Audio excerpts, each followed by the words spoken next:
ভাবে ডিস্টার্ব করবা না। কথাটা যেন মনে থাকে। তাই না কেন তুই আর কয়েকদিন পরে যা। না রে, বাবা খুব রাগ করবে, এমনিতে অনেকদিন আছি। আমাকে ধরিয়ে দিস। এই রাফি কল দিস। হ্যালো, তুমি আবার কেন কল দিয়েছো? আমাকে এত বিরক্ত করলে কিন্তু আমি তোমার নাম্বার ব্ল্যাক লিস্টে ফেলাবো। না না না, আমি তো তোমাকে খুব ভালোবাসি। তুমি কেন আমাকে ব্লক লিস্টে ফেল? খুব ভালোবাসো তাই না? হ্যাঁ, খুব ভালোবাসি। হ্যালো, আমি ওর কাজিন লিসা বলছি। হ্যাঁ বলো। তুমি যদি নীলাকে ভালোই বাসো তাহলে ভালোবাসার প্রমাণ দাও। বলো কি করতে হবে?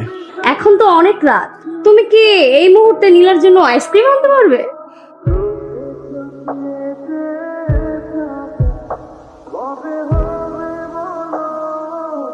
হে কি চলে আসছো? তো আসবো না? তুমি আইসক্রিম খেতে চেয়েছো, আমি না আসলে হয়? বুঝছি, তুমি অনেক কিছু পারো। তাহলে কি আমি পাস?